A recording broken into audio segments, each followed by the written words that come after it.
छल छलाते हो तेरे हर स्वर में, जीवंतता भरी हो तेरे रग रग में। सुनकर सिहरन उठे अविचलित पाथर में, भर जाए उत्साह समूचे परिकर में। सुप्त शिथिल भी जागे तेरे जगाने से, तुझ में ऐसी संवेदना जगाऊंगी। महक जाए यह आंगन तेरे आने से, ऐसे गुण बीजों से तुझे सजाऊंगी। चलिए प्रारंभ करते हैं। सर्वप्रथम आज का हमारा विषय है गर्भावस्था में योग अभ्यास की आवश्यकता। तो जैसा आप सभी जानते हैं कि आओ गढ़े संस्कारवान पीढ़ी के चलाए गए इस कार्यक्रम के अंतर्गत रोज प्रातः काल आपकी 6 से 7 बजे योग अभ्यास की कक्षा चलती है। उस कक्षा में आप लोगों को बहुत चीजें क्या सिखाई जाती हैं और आज आपको पीपीटी के माध्यम से ये बताया जाएगा कि गर्भावस्था में योग अभ्यास का क्या महत्व है, क्यों आवश्यक है, क्यों करना चाहिए और उसके क्या क्या लाभ प्राप्त होते हैं आपको। तो इसको जानने से पहले सबसे पहले हम लोग ये जानेंगे कि गर्भावस्था में योग अभ्यास क्यों आवश्यक है। गर्भावस्था में जब माँ योग अभ्यास से जुड़ती है तो उसके अंदर सबसे पहले तो सजगता आती है, वो सजग बनती है अपने प्रति भी और अपने शिशु के प्रति भी, कि वास्तव में अब वो गर्भवती है और एक शिशु एक संतान को जन्म देने जा रही है और उसको जन्म देने के लिए उसके सोच विचार मन क्रियाकलाप दिनचर्या आचार व्यवहार खान पान ये सब कैसा होना चाहिए, इस विषय का धीरे धीरे उसको सजगता आती है और उसको ज्ञान होता जाता है। इसलिए गर्भावस्था में योग अभ्यास जितनी भी माताएं करती हैं वो अपने प्रति भी सजग हो जाती हैं और शिशु के प्रति भी सजग हो जाती है। जब वो सजगता के साथ अपने गर्भाकाल को पूरा व्यतीत करती हैं तो वो एक संपूर्ण जो है संपूर्ण ज्ञानवान संपूर्ण गुणों से युक्त संतान को जन्म देती है और बहुत आराम से उन लोगों का समान प्रसव हो जाता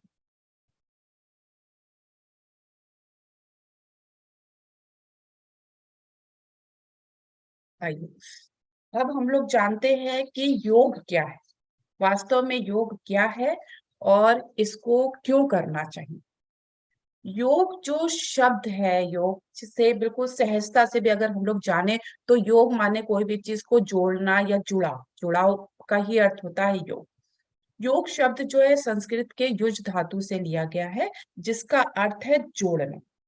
अब अगर जो हम लोग योग अभ्यास करते हैं उससे हम किस चीज से जुड़ते हैं, हम अपने ही विचारों से जुड़ते हैं, अपने मन से जुड़ते हैं कि हमारे विचार कैसे हैं, कैसे थॉट्स आ रहे हैं हमारे अंदर, उसको हम देख पाते हैं और अपने मन को देख पाते हैं कि हमारे मन में क्या चल रहा है, कितना पॉजिटिविटी है, कितनी नेगेटिविटी है, दूसरे के प्रति कैसे भाव है हमारे, उनको हम देख पाते हैं। अपनी भावनाओं को देख पाते हैं, हम चेक कर पाते हैं अपने आप को कि हम कैसे भाव रखते हैं दूसरे के प्रति। तो जब योग अभ्यासी हम बनते हैं तो सबसे पहले हम अपने विचारों से, अपने मन से, अपने भाव से जुड़ते हैं और हमारा धीरे धीरे जो हमारा सुपर कॉन्शियस माइंड है जो वो हमारा प्रकट होने लगता है और हमको सही दिशा में जीवन जीने की कला को सिखाने लगता है, हमें बताने लगता है कि हमारे लिए क्या उचित है और क्या अनुचित है। इस प्रकार से योग अभ्यासी जो है व्यक्ति वो अपने से जुड़ जाता है और जीवन के प्रति सजग हो जाता है। योग की परंपरा जो है भारत में बहुत ही हजारों साल वर्षों से चली आ रही है और जैसा कि हमारे ज्ञान में बताया गया है कि आदि योगी शिव जी ने पार्वती माँ को योग का ज्ञान दिया था, तब से ही योग का ये ज्ञान चला आ रहा है। भगवत गीता में हम सभी जानते हैं कि कहा जाता है योगा कर्मशु कौशलम, योग जो है कर्म करने की कला, कुशलता, जो कुशलता है उसको योग कहते हैं। तो वास्तव में जो भी आप जीवन जीती हैं, जो भी आपकी दिनचर्या होती है, जो भी आपके कर्म है, कार्य हैं, उनको आप कितनी कुशलता से करते हैं, कितना मन लगा के, कितना आत्मसमर्पण से करते हैं, यही योग है। यानी कि हम जिस भी कार्य से, जो भी कार्य कर रहे हैं, भले ही हम भोजन बना रहे हैं, हम अपने घर के क्रियाकलाप कर रहे हैं, अपने शिशु का लालन पालन कर रहे हैं, अपने परिवार के दायित्वों को निभा रहे हैं, कुछ भी कार्य है, अपने कार्यालय के कार्य हैं आपके, तो जो भी आपके कर्म हैं, जो भी कार्य है, उसको आप कितना अपना 100% देते हुए, कितनी कुशलता से आप करते हैं, यही हमें योग सिखाता है। और योग अभ्यासी को यही ज्ञान आने लगता है कि हम अपने कर्मों को कुशलता से करें। परम पूज्य गुरुदेव ने योग के बारे में बताते हुए हम सबको बताया है कि जीवन जीने की जो कला है, जिस कला से, जिस हुनर से हम अपने जीवन को जीते हैं, जिस तरह से हम जीवन को अपने व्यतीत करते हैं, जैसे हमारे विचार है, मानसिक दशाएं हैं, भाव है, और उनको पूर्ण जीवन में पूर्ण समर्पित होते हुए जीवन की कीमत को, उपयोगिता को समझते हुए हम जीते हैं, वो ही जीवन जीने की जो कला है वो योग है। यानी कि जो आपको जीवन परमात्मा से मिला हुआ है, इतना अनमोल जीवन, इतनी अनमोल सांसें, उनको आप किस तरह से उपयोग करते हैं, उनका, उस जीवन को कैसे आप अपना उसका सदुपयोग करते हैं, ये जो है कला आपकी, ये योग बताती है, सिखाती है। योग द्वारा हमारा शरीर जो है, शरीर, मन और आत्मा में संतुलन आ जाता है। यानी कि हम जब योग अभ्यासी बनते हैं तो हमारा शरीर तो पूरा स्वस्थ होता है, स्वस्थ होने लगता है, मन भी हमारा सकारात्मक ऊर्जा से भर जाता है और पूर्ण रूप से स्वस्थ हो जाता है। और आत्मा, यानी कि आत्म के मार्गदर्शन में हम अपने मन और शारीरिक क्रियाओं को करने लगते हैं, संतुलन हो जाते हैं, हमारे ही कंट्रोल में हमारा शरीर, मन आ जाता है। तो इन तीनों के सामंजस्य और संतुलन को योग कहा जाता है।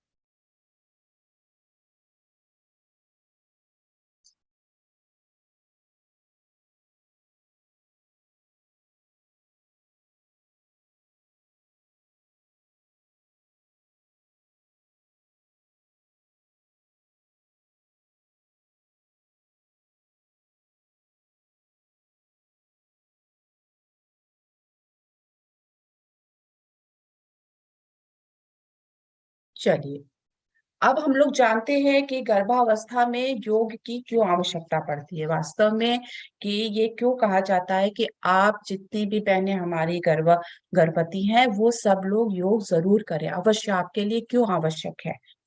तो अब ये हम बताते हैं कि हर माँ ये चाहती है कि उसका जो शिशु हो वो सर्वगुण संपन्न हो, स्वस्थ हो, प्रतिभावान हो और पूर्ण संस्कारित।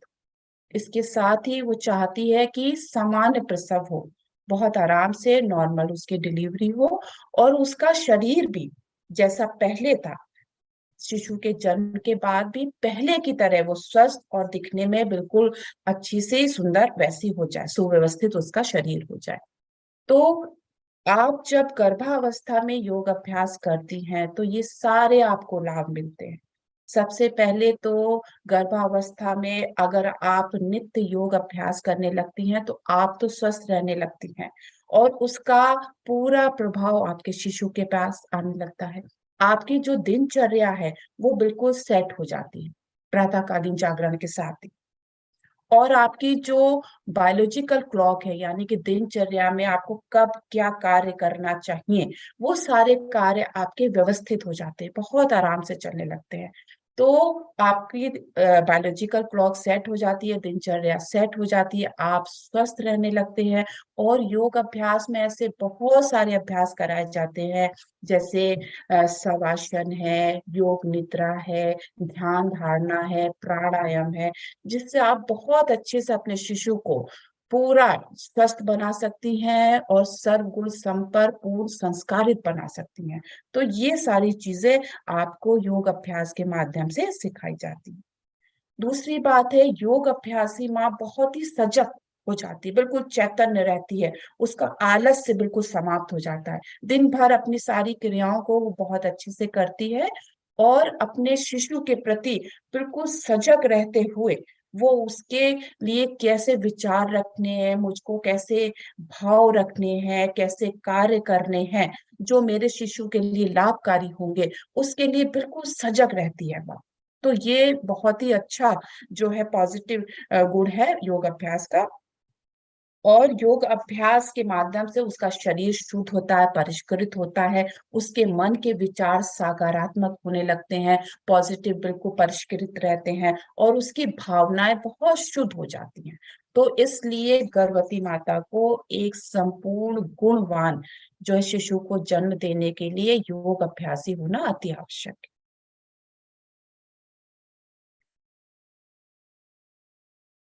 अब देखिए हम लोग जानते हैं कि गर्भावस्था में योग अभ्यास करने से कौन कौन सी समस्याएं बिल्कुल पूर्णतः ठीक हो जाती। गर्भावस्था जब शुरू होती है, शुरू से ही गर्भवती को बहुत तरह की समस्याएं रहने लगती हैं। पहले के जो 3 महीने होते हैं उनमें उसको बहुत तरह के चेंजेस, हार्मोनल चेंजेस की वजह से उसको मूड स्विंग होने लगता है, मन नहीं लगता है, खाना नहीं पचता है, खाने की इच्छाएं नहीं होती हैं, इस तरह की बहुत तरह की समस्याएं होती हैं, मानसिक। उसके अलावा शारीरिक जो है, जैसे कमर दर्द शुरू हो जाता है, कमर का दर्द भी जो है गर्भाकाल शुरू होते ही शुरू हो जाता है और जैसे जैसे जैसे पेट आगे बढ़ता रहता है, शरीर का वजन बढ़ता है, वैसे वैसे ही रीढ़ की हड्डी पे एक खिंचाव आने लगता है और उस खिंचाव की वजह से जो है पीठ की मांसपेशियों में हमेशा एक दर्द बना रहता है, पीठ में हमेशा उसको। तो चलने फिरने में भी उसको दर्द होता है, उठने बैठने में भी दर्द होता है, बहुत तरह के हार्मोनल चेंजेस की वजह से उसके कमर में हमेशा दर्द बना रहता है। तो ये जो एक उसको तनाव, कमर के दर्द की वजह से हमेशा जो एक तनाव बना रहता है, जब वो योग अभ्यास करने लगती है तो योग अभ्यास में बहुत से ऐसे आज आसन हैं, जैसे संधि संचालन, ये सूक्ष्म अभ्यास आपको कराया जाए तो भी। उसके अलावा आप ताड़ासन करते हैं, तिर्यक ताड़ासन करते हैं, त्रिकोणासन करते हैं, मार्जरी आसन, इन सब से आपकी कमर की, पीठ के दर्द की सारी समस्याएं धीरे धीरे चली जाती हैं। ऐसा लगता ही नहीं है कि आपको कमर की कभी तकलीफ है। और शिशु के जन्म के बाद भी बहुत सी माताओं को कमर दर्द की बहुत समस्या रहती है, लेकिन अगर वो प्रसव काल के साथ ही, प्रसव से पहले पूरे गर्भकाल में ही अगर योगाभ्यासी है तो उसकी ये समस्याएं बाद में बहुत कम रहती है या रहती ही नहीं, बिल्कुल ठीक हो जाती है। इसके अलावा दूसरी एक समस्या जो माताओं को बहुत हो जाती है शुरू से ही, जो है कब्ज की।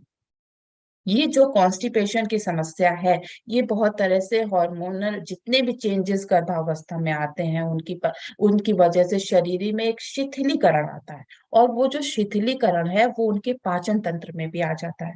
तो उनकी बड़ी आंतों की जो क्रिया प्रणाली है वो धीरे धीरे शिथिल हो जाती है, उसकी वजह से भी उसको कब्ज रहने लगता है। और एक दूसरी समस्या जो उसको उल्टी आने की होती है, जो अच्छे से डाइजेशन खाना नहीं हो पाता है ठीक से, उससे भी जो है उसको कब्ज की समस्या रहने लगती है। धीरे धीरे जैसे जैसे गर्भाकाल में गर्भाशय बढ़ता है, उसकी वजह से एक प्रेशर आंतों पे आने लगता है और वो प्रेशर आने की वजह से भी कब्ज, उसकी जो बड़ी आंतें उनकी क्रियाएं अच्छे से नहीं चल पाती हैं और कब्ज, उसको कॉन्स्टिपेशन रहने लगता है। तो इसके लिए भी आपको जो योग अभ्यास सुबह रोज कराया जाता है उसमें बहुत से ऐसे अभ्यास है। देखिए संधि संचालन सब में काम करता है, उसके अलावा चक्की चाल आसन है, त्रिकोण आसन है, तिर्यक ताड़ासन, ये सब करने से आंतों में हल्का हल्का क्रिया विधि होती है और धीरे धीरे जो आपकी कब्ज की, कॉन्स्टिपेशन की समस्या है वो धीरे धीरे ठीक होने लगती है। उसके अलावा प्राणायाम बहुत काम करता है, इसमें सब आसन बहुत काम करता है, अंदर ही अंदर आपके सब कॉन्शियस माइंड को ट्रीट करता जाता है और आपके शरीर की सारी जो सिस्टम है उनको सुचारू चलाने में ये सब चीजें बहुत ही सहायक होती हैं। उसके अलावा चिंता, एक गर्भवती माताओं को चिंता और भय की बहुत समस्या होती है। हमारे सुबह के सेशन में लड़कियां आती हैं और अक्सर दिन में अगर उनके फोन आते हैं तो यही उनको एक कुछ ना कुछ भय या चिंता, या किसी ने कभी कुछ कह दिया तो वही बात उनके अंदर चलती रहती है, ये सब उनको बहुत समस्याएं हो जाती है पूरे। पे। तो जब आप चिंता जो भी करते हैं आप, तो उसकी वजह से जो आपके मूड स्विंग होने लगते हैं, वो सब समस्याएं आती हैं, झुल्लाहट होने लगती है, गुस्सा आने लगती है, और इन सब की वजह से अनिद्रा भी होने लगती है। तो जब योग अभ्यास में आप हमारे साथ सुबह रोज अनुलोम विलोम करती हैं, नाड़ी शोधन करती हैं, आपको ध्यान धारणा कराया जाता है, शवासन, तो आपको धीरे धीरे जो है आपके सबकॉन्शियस माइंड से ये चिंताएं और ये भय धीरे धीरे चले जाते हैं, और हैप्पी हॉर्मोन्स के सिक्रेशन से आपकी मन की स्थिति पूरे दिन आनंदित बनी रहती है। इसकी वजह से आपके अंदर एक आत्मविश्वास आता है, और आप जो है बहुत अच्छे से गर्भकाल को व्यतीत करती हैं, शिशु के साथ जुड़ते हुए सारे दिन भर सकारात्मक कार्य करती हैं, बहुत खुशी खुशी। तो ये चिंताएं भी चली जाती हैं अगर आप योग अभ्यासी हैं। रात में नींद ना आने की एक समस्या हो जाती है, बहुत ज्यादा गर्भवती माताओं को नींद नहीं आती है। उसकी बहुत सी वजहें हमारी बच्चियां बताती है कि पैरों में दर्द रहता है बहुत। कहती है कि रात में जैसे ही हम लेटते हैं तो पैरों में दर्द होने लगता है, पैरों में ऐंठन होने लगती है, इस वजह से भी हम नहीं सो पाते। कभी कभी कुछ बच्चियों को बार बार यूरिन के लिए जाना पड़ता है, कहती है कि हमको कई बार रात में उठ के यूरिन के लिए जाना पड़ रहा है, जिसकी वजह से हम सो नहीं पा रहे हैं। तो उनकी जब नींद नहीं अच्छी हो पाती है तो उनका पूरा दिन भी फिर अच्छे से नहीं व्यतीत होता है, वो उसी एक टेंशन में, तनाव में पूरा दिन बीत जाता है। तो जब योग अभ्यासी माताओं को हम संधि संचालन के अभ्यास कराते हैं, ध्यान, स्पेशली भ्रामरी का अभ्यास हम कराते हैं, और नाद योग का अभ्यास हम सभी बच्चियों को बताते हैं कि शाम को आप नाद योग का अभ्यास जरूर करिए। नाद योग से पहले अगर आप 5-7 मिनट आप अनुलोम विलोम या नाड़ी शोधन प्राणायाम कर लेती हैं, तो ये नींद ना आने की समस्या बिल्कुल समाप्त हो जाती है। बिल्कुल बहुत अच्छे से नींद आती है, और बहुत सारे तनाव से मुक्त हो जाती हैं। और जो समस्याएं हैं, जैसे पैरों की दर्द की वजह से नहीं सो पा रही है, तो वो भी आपके योग अभ्यास के माध्यम से धीरे धीरे दूर होने लगते हैं। गर्भावस्था में डायबिटीज की बहुत अधिक समस्या कभी कभी लड़कियों को हो जाती है, जो है इंसुलिन की मात्रा कम होने लगती है। जैसे जैसे हमारे 4-5 महीने होने लगते हैं, तो इंसुलिन की मात्रा कम होने से ब्लड में शुगर की मात्रा बढ़ जाती है, वजन के बढ़ने से भी ब्लड में शुगर की मात्रा कभी कभी बढ़ जाती है। तो योग अभ्यास में जो नियमित आपको शुरू से लेके, यानी कि जब आप योग अभ्यास में सुबह आते हैं तो शोधन क्रिया कराई जाती है आपको प्राणों के माध्यम से।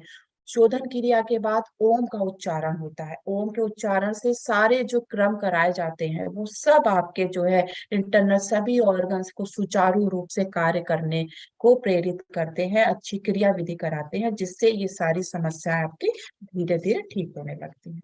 हाइपर एसिडिटी की भी समस्या हो जाती है, ये अक्सर ही हो जाती है, क्योंकि शुरुआत में ही ना बच्चियों को खूब मसालेदार खाने का मन होने लगता है, चटपटा तला भुना भी कुछ लोग खा लेती हैं। और जैसा कि हमने आपको बताया कि जैसे जैसे गर्भ में आपका गर्भाशय बढ़ता है तो उसका एक भार आपकी आंतों पे आता है, और डाइजेशन सिस्टम पे उसका एक दबाव पड़ता रहता है, जिसकी वजह से डाइजेशन ठीक से नहीं हो पाता है, और जो अध पचा हुआ खाना होता है वो पड़े पड़े रहता है, एसिडिक हो जाता है, एसिड फॉर्म होता है, जिससे हाइपर एसिडिटी की समस्या होने लगती है। उसके अलावा जी मचलाना और उल्टी आना की भी ये भी समस्या हो जाती है।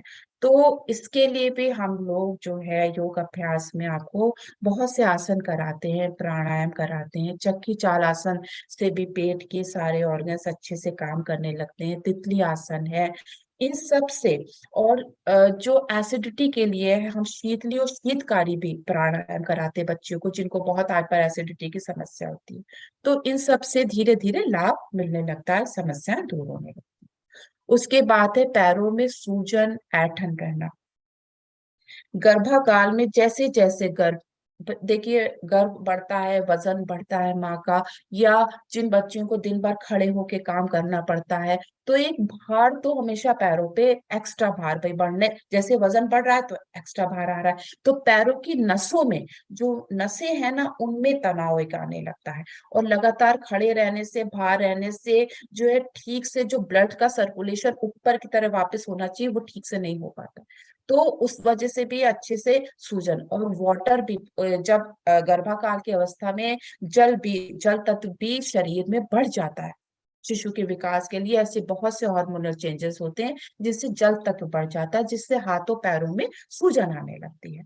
तो हम लोग जो योग अभ्यास में आपको सूक्ष्म संधि संचालन के अभ्यास कराते हैं, और उसमें बहुत आराम से आपके पैरों के सारे जोड़ काम करने लगते हैं, सारी नसें अच्छे से काम करने लगती है, पिंडलियों में जो है आपकी काफ मसल में ताकत आने लगती है, और जो ये पैरों की सूजन की समस्या है ना, धीरे धीरे बहुत जल्दी ठीक हो जाती है। बहुत बच्चियों के पैरों में फिर कोई समस्या नहीं रहती है, जो लगातार रोज रेगुलर करती है। ऐठन भी जो है, जैसे कभी कभी पानी का अगर इनटेक कम कर लिया, उन्होंने नहीं पिया, कमजोरी भी जिनको होती है या जिनको जो है आयरन की कमी होती है, उन सब बच्चियों को ये समस्या धीरे धीरे हो जाती है।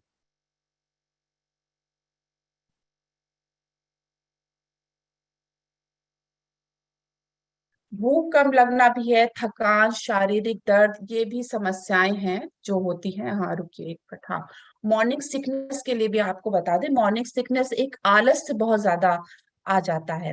तो जो बच्चियां योग अभ्यासी नहीं होती हैं उनके अंदर आलस रहता है, लेकिन जो प्रातःकालीन जागरण में जगने लगती हैं और योग अभ्यास में आने लगती हैं, तो उनको योग अभ्यास में आना बहुत अच्छा लगता है। वो सुबह मतलब रोज दिन में अगला नेक्स्ट सेशन कब होगा उसका इंतजार करती हैं। उनको वो पूरा सेशन ही बहुत अच्छा लगता है। तो इससे उनका पूरी दिनचर्या सेट हो जाती है, अच्छे से सुबह जागरण होता है और वो खुशी खुशी उठती है। ये मॉर्निंग सिकनेस नहीं होती उनको कि आलस में उठी, नहीं उठ पा रही है, अच्छा नहीं लग रहा है, ये सब कुछ नहीं होता। ये सब उनके मन से धीरे धीरे धीरे सब निकल जाता है। भूख कम लगना, भूख बहुत अच्छे से लगती है बच्चियों को, बहुत अच्छे से खाती हैं और बिल्कुल सजग हो जाती हैं। ये सजगता रहती है कि हमें क्या खाना है, क्या हमारे लिए उचित है, क्या अनुचित है। सजगता से वो खाती हैं, बहुत अवेयर रहती है शिशु के विकास के लिए। योग अभ्यासी बहनें, शरीर के दर्द धीरे धीरे सब समाप्त हो जाते हैं। प्राणायाम के माध्यम से नाड़ियों का शोधन हो जाता है, प्राणों की आपकी मात्रा सुचारू हो जाती, अच्छे से हो जाती है, तो शरीर के दर्द भी धीरे धीरे सब चले जाने लगते हैं। उच्च रक्तचाप के लिए तो योग अभ्यास बहुत ही अच्छा है। अभी आगे आप जानेंगे कि जिन बच्चों को उच्च रक्तचाप रहता है उनके लिए भ्रामरी है, अनुलोम विलोम है, नाड़ी शोधन है, शवासन है, योग निद्रा, बहुत अच्छे अभ्यास है जो उनके जो है हाई बीपी को बिल्कुल नॉर्मल लाने में सहायक है।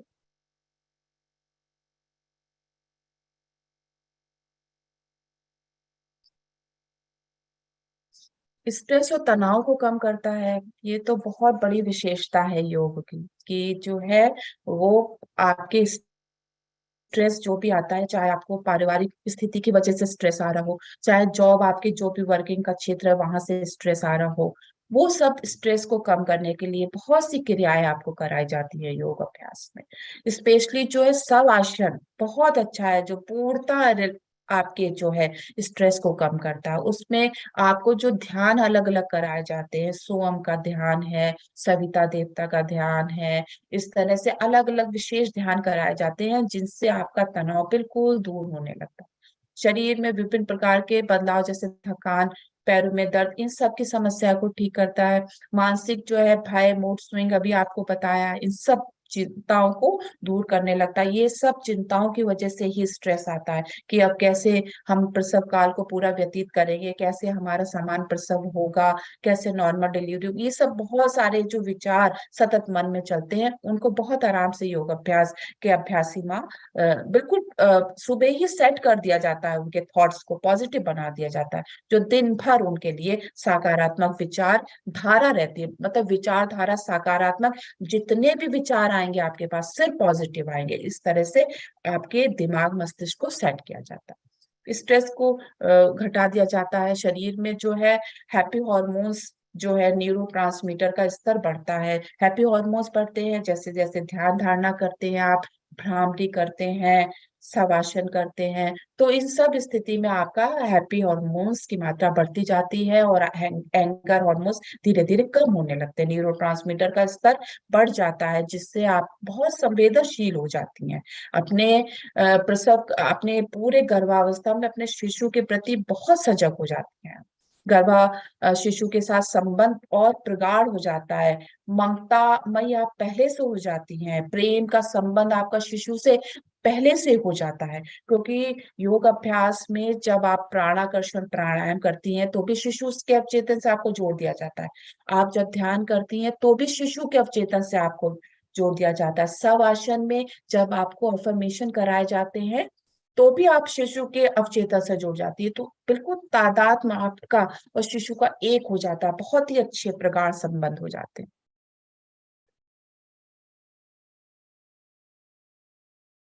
हाँ, पेल्विक फ्लोर को क्षेत्र को मजबूत बनाता है। योगाभ्यास में आपके जितने भी योग आसन कराए जाते हैं, खड़े होने वाले आसन में, उसके अलावा उत्कट आसन है आपका, चेयर पोज है, मला आसन है आपका, पूर्ण तितली आसन है।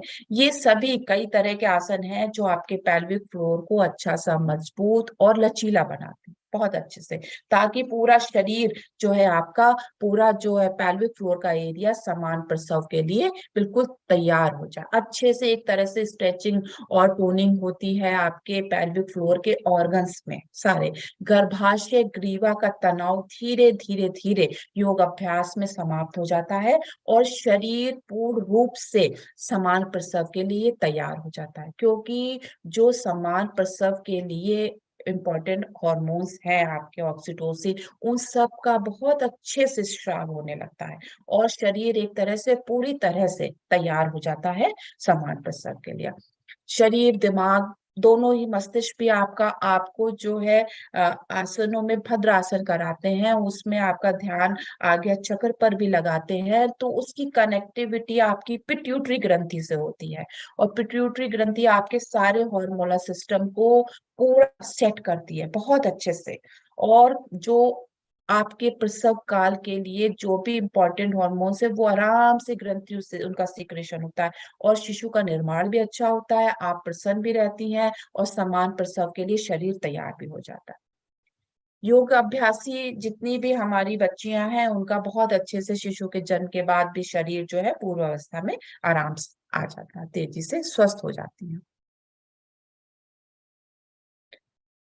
अब देखिए, दो साइकिल है ये जानते हैं, two different approaches to childbirth. जो प्रसव के लिए है, ये दो तरह की मानसिकता रहती है माताओं में। अब ये एक नेगेटिव साइकिल है जिसमें डर है, टेंशन है, पेन है, क्योंकि वो योग अभ्यासी नहीं है और वो वास्तव में कैसे प्रसव होगा, कैसे क्या होगा, उस ज्ञान को भी नहीं जानती है, ना उसको सीखना चाहती हैं। इस तरह की जो बच्चियां हैं, जानना नहीं चाहती हैं, रिसीव नहीं करती हैं, सजग नहीं बनती हैं, है ना। तो उनको क्या होता है, धीरे धीरे प्रसव काल पूर्ण होने लगता है, उनको वैसे ही समस्याएं रहती हैं, बनी रहती हैं और उनके मन में ना हमेशा डर भय बना रहता है। तो अगर डर रहेगा, टेंशन रहेगी और नेगेटिव थॉट्स चलते रहेंगे, अगर कि कैसे होगा प्रसव, बच्चा कैसे होगा, तो बच्चे का भी विकास ठीक से नहीं होगा। आपके एंगर हॉर्मोन्स निकल रहे हैं जिससे बच्चे की भी नसें नाड़ियां जो है संकुचित होती जा रही हैं, उसका पूरा सारा सिस्टम जो है अच्छे से क्रियाशील नहीं हो रहा है। ठीक है।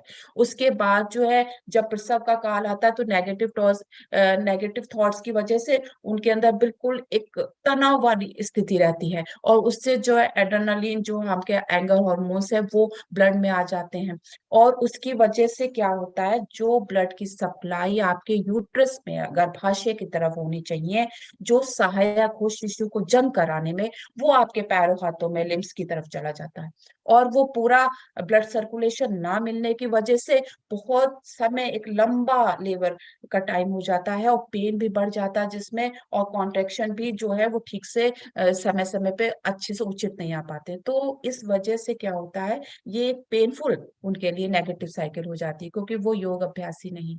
पर जो बच्चियां योग अभ्यासी हैं, जो माँ की पाठशाला में पूरी दिनचर्या को अच्छे से व्यतीत कर रही हैं और सब चीजों को बहुत अच्छी तरह से निभा रही हैं, पूरा दिनचर्या सब क्रियाकलाप कर रही हैं, उन बच्चों, उनके अंदर पॉजिटिव साइकिल में वो रहते हैं, वो एंजॉय करती हैं अपने इस प्रसव काल को बहुत अच्छे से, दिन भर संगीत सुनती हैं, कहानियां सुनती हैं, योग अभ्यास करती हैं और जैसी भी स्थिति परिस्थिति है उसको एक्सेप्ट करती हैं, अपने उसी में रहती हैं, तो उनके जो है अच्छे से एंडोर्फिन जो है हार्मोन्स रिलीज होते हैं क्रियाओं की वजह से, जो बेबी के जो है नेचुरल पेन किलर हैं। और ऑक्सीटोसिन जो है लव हार्मोन से, जो आपको बहुत अच्छे से शिशु के साथ जोड़ देता है। तो शिशु के साथ जब आपको पहले ही बहुत अच्छे से प्यार और ममता के आपके संबंध हो गए, तो प्रसव काल को आप बहुत आराम से, कि अब तो शिशु के जन्म का समय है, बिल्कुल बहुत अच्छे से मेंटली तैयार रहती हैं, और बहुत आराम से कम समय में कम पीड़ा में आराम से जो है शिशु हो जाता है। तो योग अभ्यासी माताओं को इस तरह से पूरा, उनको सुबह मॉर्निंग के जो 1 घंटे का योग अभ्यास होता है, इस तरह से सुचारू रूप से कराया जाता है, अवेयर बनाया जाता है कि पूरा शरीर और मन और भावनाएं समान प्रसव के लिए तैयार हो जाए। अब देखिए, ये है योग अभ्यास हेतु सावधानियां। अब जो आप लोग, जो भी बच्चे सुबह मॉर्निंग में ज्वाइन करते हैं, उनको मैं कंटिन्यू बताती रहती हूँ कि आपको ये सावधानियां, ये प्रिकॉशन तो सब लेने लेने हैं। पर जो आप लोग नए बच्चे आज जुड़े हैं जानकारी के लिए, उन सब के लिए ये जरूरी है कि जान लें, अगर ये सारी समस्याएं हैं जो आपको इस स्लाइड में दिख रही हैं, तो आपको योग अभ्यास नहीं करना। देखिए, सबसे पहले तो ये जानना है कि जब 3 महीना पूरा हो जाए, उसके बाद ही आप योगाभ्यास के लिए आ सकते हैं। और दूसरी एक इम्पॉर्टेंट बात है कि आप अपने डॉक्टर से पूछ कर ही आइए, बिल्कुल डॉक्टर से पूछ कर आइए कि मैं योग अभ्यास करने के लिए ठीक हूँ या नहीं, ठीक है। उसके अलावा आप किसी भी अच्छे योगा टीचर के परीक्षण निरीक्षण में ही योग अभ्यास करिए। ये नहीं कि आपने कहीं से भी इधर उधर से देख लिया, यूट्यूब खोल लिया और आप योग अभ्यास करने, ऐसा मत करिएगा। किसी भी अच्छे योगा टीचर के अंडर गाइडेंस में ही योग अभ्यास आप करिए, ठीक है। अब देखिए, अगर आपको हाई बीपी की समस्या है, तो डॉक्टर भी आपको मना कर देगा, और हम भी कहेंगे कि बहुत तरह के आपको योग अभ्यास में आसन नहीं करने। पर अगर आप हमारी कक्षा में आती हैं, तो हम आपको नाड़ी शोधन कराएंगे, अनुलोम विलोम कराएंगे, और भ्रामरी और शवासन कराएंगे, जो आपके हाई ब्लड प्रेशर को ठीक करने में सहायक होगा। उसके अलावा अगर प्लेसेंटा नीचे की ओर है, नीचे बिल्कुल लो लाइन है, तो आपको योग अभ्यास नहीं करने। ये बात आपको अच्छी तरह मालूम होनी चाहिए। गर्भावस्था का मुख अगर खुला है, अगर ऐसा आपका केस है, तो भी हम उनको आसन करने के लिए बिल्कुल मना करते हैं।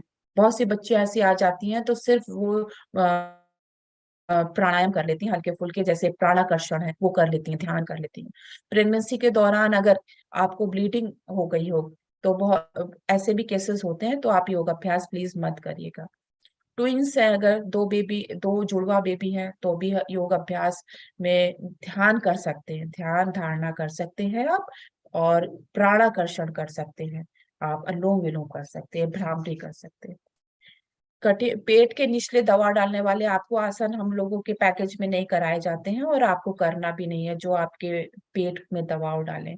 फर्स्ट सेमेस्टर में जो है आप योग ना करें, उसके बाद उस समय जो आपको टहलना आप कर सकते हैं, वॉकिंग आपके लिए बहुत ही इंपॉर्टेंट है। गर्भावस्था में शुरू से प्रारंभ से अंत तक आप टहलना अपना एक क्रम बना लीजिए। सुबह सुबह भी जरूर आप 15 से 20 मिनट टहलिए, और भोजन के उपरांत, खाना खाने के बाद आप अपने घर में, अपने रूम में भी हल्का हल्का थोड़ा सा 10 मिनट 15 मिनट अवश्य टहलिए, उसके बाद आप सोइए।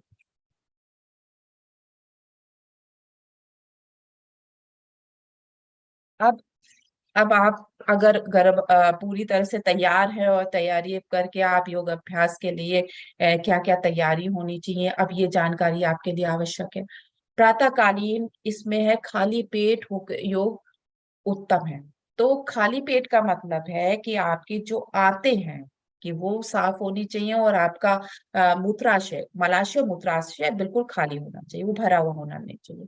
दिन में भी अगर किसी समय आप शाम के समय भी कर रही हैं, तो भी पेट खाली होना चाहिए, खाली पेट में ही योग अभ्यास करिए। पर जो प्रातःकालीन हमारे बिल्कुल सुबह बच्चियां आती हैं, हम उनसे हमेशा कहते हैं कि 15 से 20 मिनट पहले कुछ सुपाच्य खा लीजिएगा। जैसे आप थोड़ा सा अंकुरित अनाज खा लीजिए, भीगे हुए 4-5 बादाम खा लीजिए, थोड़ा सा मखाना खा लीजिए। तो बिल्कुल खाली पेट को, कि 1 घंटा 45 मिनट आप रहती हैं और बिल्कुल खाली पेट में कभी कभी दिक्कत होती है, इसलिए हम उनको सुपाच्य जो आसानी से पच जाए वो जरूर खा के आइए कहते हैं। मल मूत्र का त्याग करके ही योग अभ्यास करना चाहिए, ये बहुत ही जरूरी बात है। स्वच्छ ताजी हवा आप जहां भी करें, जैसे आजकल ठंडा है, ठंडक है तो घर में ही कमरे में करते हैं, तो खिड़कियां भी नहीं खोलते, लेकिन ठीक है आप एक अच्छी अपनी व्यवस्था बना लीजिए, ठीक है। लेकिन स्वच्छ ताजी हवा में आप गर्मियों में और मौसम के हिसाब से आप करते हैं तो ताजी हवा आनी चाहिए, उस स्थान पे आप करिए। स्वच्छ ढीले कपड़े पहन कर ही करिए, कपड़े आपके अच्छे और ढीले होने चाहिए। सुबह कुछ बच्चियां हमारी गाउन में योग करती हैं और वो अच्छे से नहीं कर पाती, मैं हमेशा उनसे कहती हूँ कि सलवार कुर्ता पहन लीजिए या आप लोअर पहन लीजिए, क्योंकि गाउन में आप अच्छी तरह से योग अभ्यास नहीं कर सकते। ठीक है, तो कपड़े भी बहुत ही इसमें ध्यान रखने वाली बात है, तभी आप सारे पोज कर पाएंगे। कोई भी लिक्विड अगर आपने कुछ भी पिया है तो 30 से 45 मिनट का अंतर के बाद आप योग अभ्यास प्रारंभ करें। और अगर आपने खाना खा लिया है, खाना खाने के बाद आप योग अभ्यास करती हैं, तो कम से कम 4 घंटे के उपरांत ही आप योग अभ्यास करें। आसन करने के लिए जो आप मैट या इस्तेमाल करते हैं, तो हम सभी को वो जो योगा मैट है उसको बिल्कुल हम मना करते हैं। आपकी जो दरी हो या कालीन आप थोड़ा सा थिक मोटा करें, उस पे चादर बिछा के बहुत अच्छे से करें। कुछ लोग जो है रुई का पतला गद्दा जो होता है उस पे भी कर लेते हैं, ठीक है। गर्भावस्था में आपका जो आसन है वो थिक थोड़ा सा मोटा होना चाहिए, ठीक है। आसन करने के लिए मोटी दरी का इस्तेमाल करें और अनावश्यक स्ट्रेचिंग के पोज आपको नहीं कराए जाते हैं, नहीं करने भी आपको। धीरे धीरे श्वास के प्रति जागृत होकर ही आप योग अभ्यास करें। तो पूरा सेशन जो हमारा कराया जाता है शुरू से लेकर अंत तक, पूरा एक एक अभ्यास आपको श्वासों के प्रति सजग रहते हुए सिखाया जाता है। क्योंकि योग अभ्यास में जितना भी है, आपको जितने भी आसन कराए जा रहे हैं वो सब सांसों से ही जुड़ के कराए जाते हैं, तभी वो आसन है योग अभ्यास। अब चलिए जो आसन आपको इसमें कुछ आसन है आपको जो सुबह कराए जाते हैं वो आप देखेंगे और जानेंगे कि कैसे करे जाएंगे, ठीक है। देखिए, ये पहला अभ्यास है पाद उंगली नमन, ठीक है। पाद उंगली नमन के लिए आप ये देखिए, इस तरह से सीधे बैठने के बाद देखिए क्या करना है।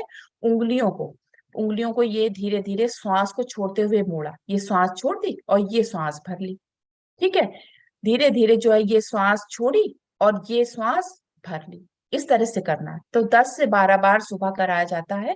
इससे आपकी सारी जितनी भी ये उंगलियों के जोड़ है आपके फ्लेक्सिबल होते हैं, टॉक्सिन्स जो है रिमूव हो जाते हैं, ब्लड आपका क्लीन होने लगता है और ये जोड़ आपके लचीले हो जाते हैं। तो पैरों की जितनी भी समस्याएं आपकी होती है ना, वो धीरे धीरे इन अभ्यास के माध्यम से ठीक होने लगती है। तो ये अभ्यास आपके लिए बहुत ही जरूरी है। अभी देखिए संधि संचालन का ये पहला अभ्यास है।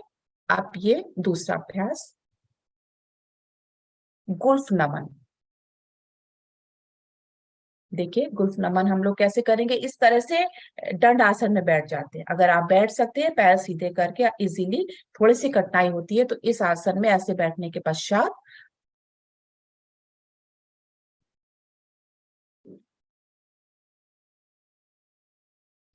इस तरह से बैठ गए और ये देखिए आप अपने टखनों के जोर से, है ना, टखनों के जोर से ऐसे पैरों को आगे करा, तब श्वास भरी, अपनी तरफ किया तो श्वास छोड़ दी, ये श्वास भरी और जब अपनी तरफ करा ये श्वास छोड़ दी। एक एक अभ्यास जो है श्वास के साथ कराया जाता है। तो श्वास भरते हुए बाहर की तरफ करना है और श्वास को छोड़ते हुए अपनी तरफ। अब ये देखिए ये काफ मसल्स आपकी जो पिंडलियां हैं आपकी मजबूत हो जाती हैं। ये सेकंड हार्ट है जो आपके ब्लड को ऊपर की ओर फ्लो करने में पूरी सहायक होती हैं। तो ये आपके पैरों की सारी नसों नाड़ियों को बहुत अच्छे से मजबूत बना देता है और बहुत लचीला बना देता है। इसलिए एक एक अभ्यास आपको 10 से 12 बार कराया जाता है और बहुत ही उपयोगी है। अब ये दूसरा है आपका गुल्फ नमन के बाद गुल्फ चक्र। देखिए गुल्फ चक्र कैसे हम लोग करते हैं।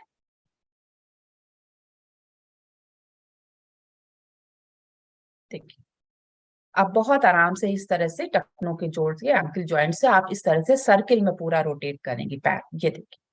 अब ये सारे संधियां, ये आपके जितने भी जोड़ है देखिए लचीले हो रहे हैं।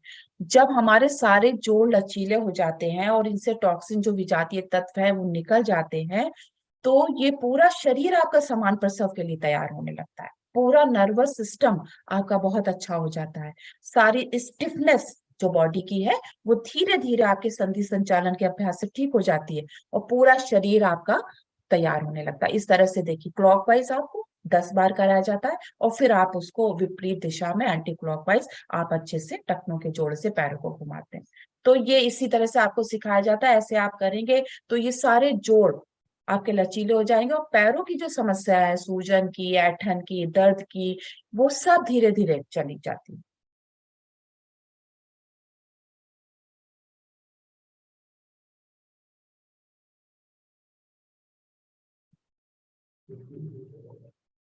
इसके बाद है आपका मुष्टिका बंध।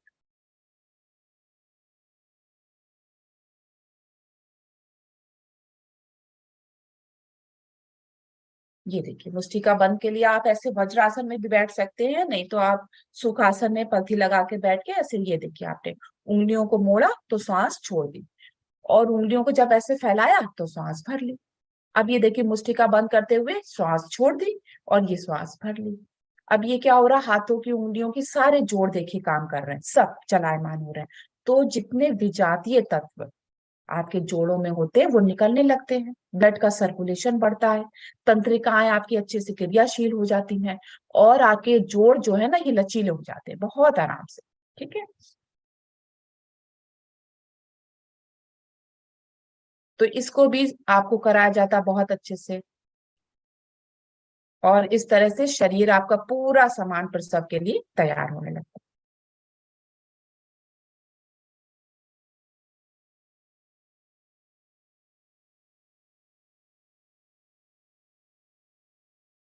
इसके बाद का अभ्यास है आपका मणिबंध नमन।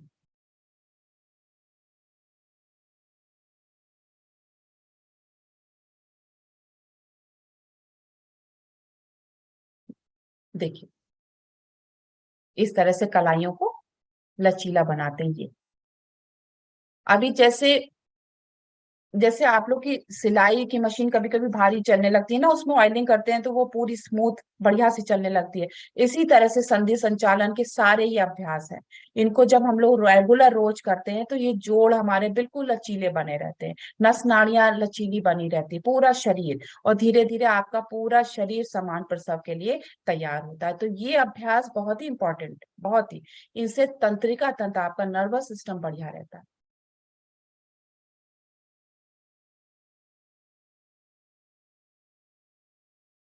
अब हम लोग आएंगे मणि बंध चक्र पर। देखिए इसको, ये रोज आप लोग को प्रातःकालीन योग अभ्यास में कराए जाते हैं। इस तरह से मुट्ठियों को देखिए कलाइयों के जोड़ से घुमाया जाएगा। पहले अंदर की तरफ अच्छे से घुमा लेते हैं 10 बार और फिर बाहर की तरफ घुमाते हैं। तो ये देखिए कलाइयों का जोड़ बहुत अच्छे से चलायमान, और इन सब से एक तो आलस दूर हो जाता है और शरीर में एक स्फूर्ति बनी रहती है। आपको पता, आपको लगेगा ये जोड़ ये क्या कर रहे हैं हम लोग, तो सिंपल से अभ्यास है, पर इसके चमत्कारिक प्रभाव होते हैं, बहुत अच्छे प्रभाव होते हैं इसके।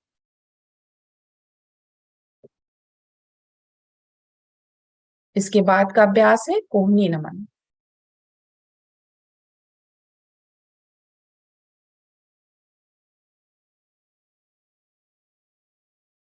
ये देखिए, श्वास भरते हुए हाथों को पूरा फैलाते हैं, श्वास छोड़ते हुए हाथों। अब ये जब आपको श्वासों के साथ जुड़ते हुए आपको ये अभ्यास कराए जाते हैं तो आपके अंदर सजगता आती है।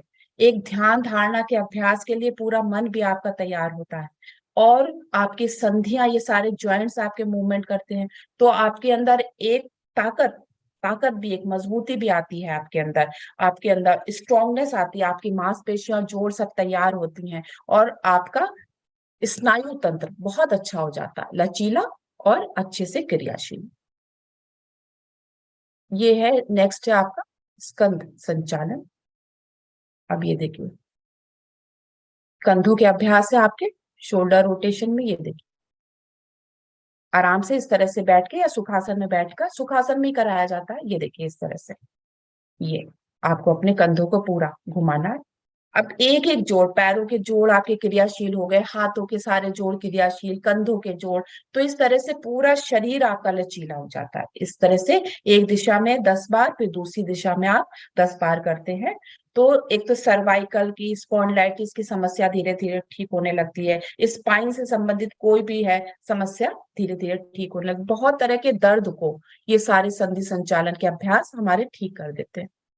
नेक्स्ट है आपका ग्रीवा संचालन।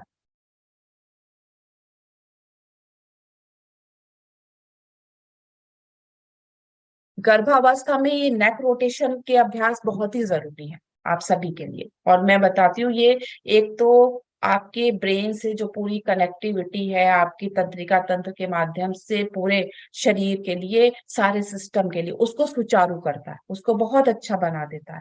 और आपके मस्तिष्क में जो ब्लड का सर्कुलेशन हार्ट के थ्रू होता है उसको बहुत अच्छा करता है।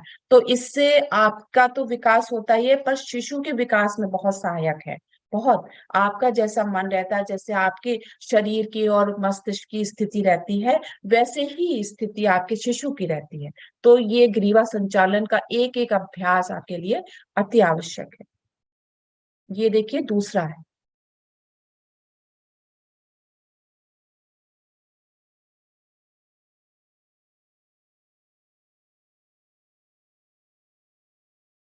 बहुत आराम से, ये देखिए श्वास को छोड़ते हुए एक साइड में पूरा टर्न करना, श्वास को भरते हुए बीच में ले आना, श्वास को छोड़ते हुए फिर दूसरे साइड में गर्दन ले जाते हैं, और श्वास को भरते हुए बीच में ले आते हैं। तो पूरी अपनी ब्रीथ पे, अपनी ब्रेथ पे ध्यान लगाते हुए जब हम अभ्यास करते हैं तो बहुत अच्छा मन पे, मस्तिष्क पे और शरीर के नियंत्रण के लिए ब्रेन पे बहुत अच्छा असर आता है ग्रीवा संचालन के अभ्यास का। अब ये देखिए साइड में भी आपको इस तरह से कान को लाना होता है कंधे तक, श्वास छोड़ते हुए, ये श्वास छोड़ी और धीरे धीरे सीधा करते हुए श्वास भरी। तो सारे अभ्यास जो आपके हैं वो श्वासों के साथ ही है, आपको श्वास के साथ करना है। उससे बहुत नियंत्रण आता है पूरे सिस्टम पे, आपके सारे कार्य प्रणाली पे धीरे धीरे नियंत्रण आता रहता है।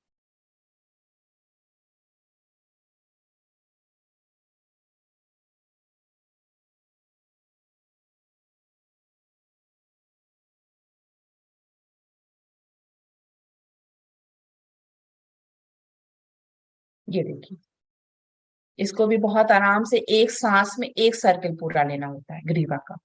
और ये सब अभ्यास, ये सारे अभ्यास आपके समान प्रसव के लिए लाभदायक है, क्योंकि शरीर पूरा लचीला बन रहा है, पूरा नर्वस सिस्टम क्रियाशील बन रहा है, ब्रेन का पूरा संतुलन आ रहा है आपके सारे जोड़ों पे, सारी क्रियाओं पे।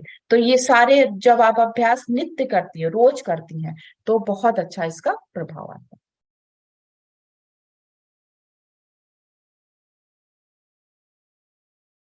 अब आपका ये पहला आसन है ताड़ासन।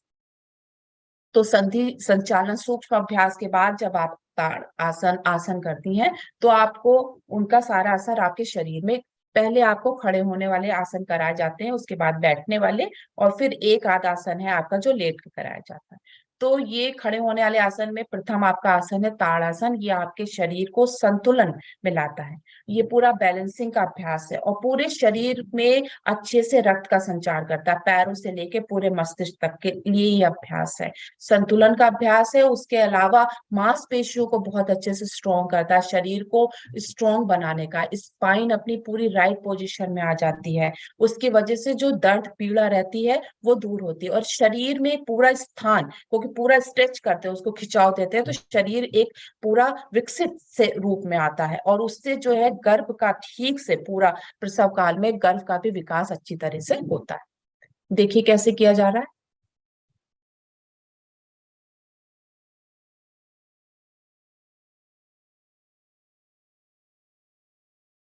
सीधे खड़े होके इस तरह से आप उंगलियों को लॉक करेंगे, हथेलियों को ऑपोजिट करके इस तरह से लेके, देखिए पंजे आप लोग को नहीं उठाने को बताते हैं, क्योंकि गर्भावस्था के प्रारंभिक काल में पंजे नहीं उठाने होते हैं, उसके बाद धीरे धीरे, पर आप पंजे बिना उठाए ही करिएगा। ठीक है, इस तरह से पूरा शरीर ऊपर की तरफ खिंचाव एक देते हुए आप सीधा एक पोज करेंगे, और श्वास को छोड़ते हुए हाथ को नीचे ले आएंगे। तो श्वास को भरते हुए आप जो है ऊपर ले जाएंगे हाथों को, देखिए श्वास को भरते हुए इस तरह से, ये हाथ लॉक करें और ऐसे श्वास आपने भरी और खिंचाव ऊपर की तरफ दिया, ठीक है, और श्वास को छोड़ते हुए आप नीचे आ जाएंगे।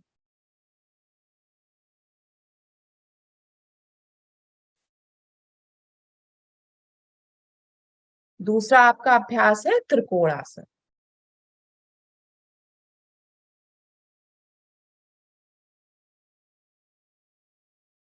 आराम से देखिए, इस तरह से पैरों के बीच में गैप कर लेते हैं, हाथों को इस तरह खोला और श्वास छोड़ते हुए आप सबसे पहले लेफ्ट साइड में झुकते हैं। ठीक है, लेफ्ट साइड में झुके और निगाह को आपने राइट हैंड पे रखा। फिर पुनः आप जो है आराम से दूसरे पैर को के लिए आप पैरों को फिर से खोलेंगे। आराम से पैरों को आपने खोला और हाथों को आराम से फैलाया और फिर आप राइट साइड में पूरा झुके इस तरह से, और निगाह आपकी लेफ्ट हैंड। तो इस तरह से आप करेंगे इसको दोनों साइड से 4-4 बार या 5-5 बार आप आराम से कर सकते हैं। लेकिन अगर किसी प्रकार का कष्ट है या दर्द है तो ये अभ्यास नहीं करने होते, हम आपको बता देते हैं।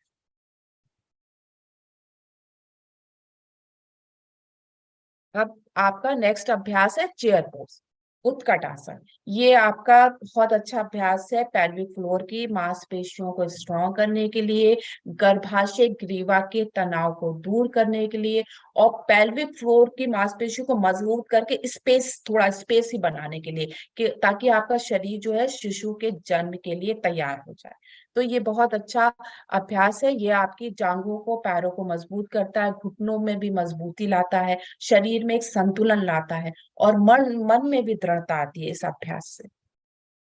देखिए,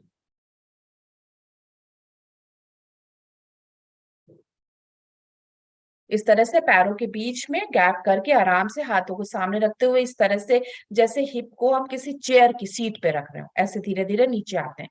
फिर श्वास भरते हुए सीधे हो जाते हैं, श्वास छोड़ते छोड़ते नीचे आते हैं। देखिए, श्वास को छोड़ते छोड़ते नीचे आए, देखिए घुटनों की भी क्रियाशीलता हो रही है, ऐसे थाइज आपकी मजबूत हो रही है, हिप जॉइंट मजबूत हो रहा है।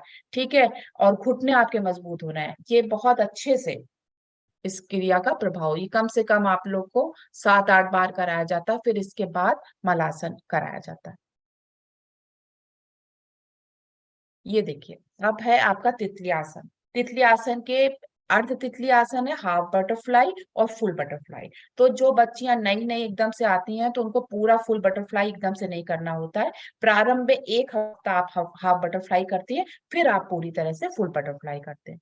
ये भी आपके हिप जॉइंट के लिए बहुत अच्छा है, पेल्विक फ्लोर के मांसपेशियों के लिए बहुत अच्छा अभ्यास है, और गर्भाशय ग्रीवा के तनाव को दूर करता है, पूरी मांसपेशियों को स्ट्रांग बनाता है। बहुत अच्छा अभ्यास है। ये देखिए, इस तरह से श्वास छोड़ी, ऊपर पैर लाए और धीरे धीरे श्वास छोड़ते लेते हुए नीचे, ये आराम से, ये देखिए श्वास ये ली और श्वास को छोड़ते हुए ऊपर। तो पेट पे आपके दबाव नहीं आए, इस बात का आप ध्यान रखिए अच्छे से। एक पैर से कर लिया, फिर आप इसको दूसरे पैर से करिए आराम से। एक पैर को फोल्ड कर लेते हैं, पंजे को उसकी दूसरे पैर की जंघा के पास सेट कर लेते हैं, और आराम से हिप जॉइंट से, कूल्हे के जोड़ से पैरों को ऊपर नीचे करते हैं। तो कूल्हे का जोड़ भी आपका जो हिप जॉइंट है लचीला हो जाता है, जिसमें समान प्रसव के लिए बहुत ही सहायक है। अब ये देखिए, नेक्स्ट है आपका फुल बटरफ्लाई। फुल बटरफ्लाई भी आपके जंघा के प्रदेश को मजबूत करता है, पेल्विक फ्लोर के लिए बहुत अच्छा अभ्यास है, अच्छा सा बिल्कुल। और ये नॉर्मल डिलीवरी के लिए आपके पूरे जननांगों को अच्छे से तैयार कर देता है।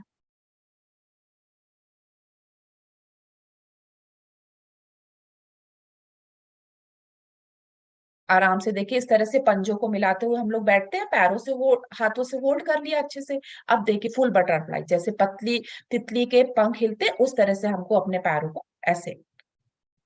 तो जो नई बच्चियां होती है वो थोड़ा धीरे धीरे स्लो कराते हैं उनको, फिर जो है इस स्थिति में ऐसे कराते हैं धीरे धीरे, है ना। तो इसको भी आप इसके 2 राउंड 3 राउंड तो हम सुबह करा ही देते हैं आराम से, ताकि अच्छे से जननांग जो है मजबूत हो, पेल्विक फ्लोर अच्छा सा लचीला और स्ट्रांग हो जाए। इसके बाद का अभ्यास है आपका मार्जरी आसन, कैट पोज।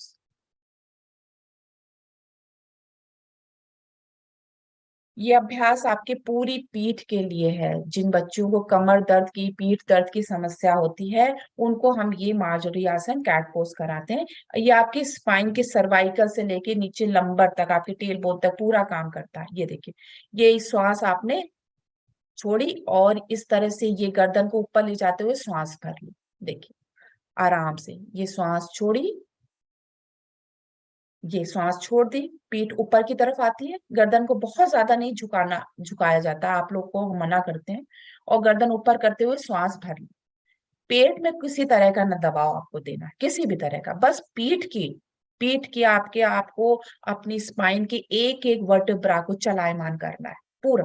तो बहुत अच्छा सा सर्वाइकल से नीचे पूरा आपका लंबा सेक्शन नीचे तक असर आता है। और पीठ की मांसपेशियां भी स्ट्रांग होती हैं इससे, जो समान प्रसव के लिए आपके शरीर को तैयार करती हैं, और बढ़ते हुए आपका जो गर्भ के लिए अच्छा सा सपोर्ट, जो हर समय पेन रहता है, वो धीरे धीरे कम हो जाता है।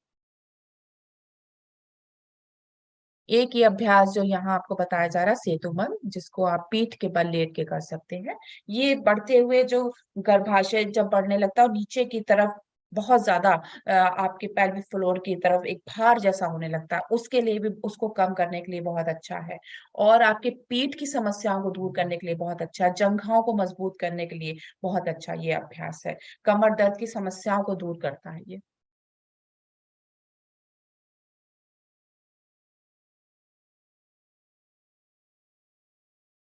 आराम से आप देखिए, इसको कर सकते हैं। इस तरह से आप आराम से पैरों को सीधा करके अपने आसन पे लेट जाएंगे, और उसके पश्चात घुटनों से आप पैरों को मोड़ लेंगे, पैरों को आपने आराम से मोड़ ली।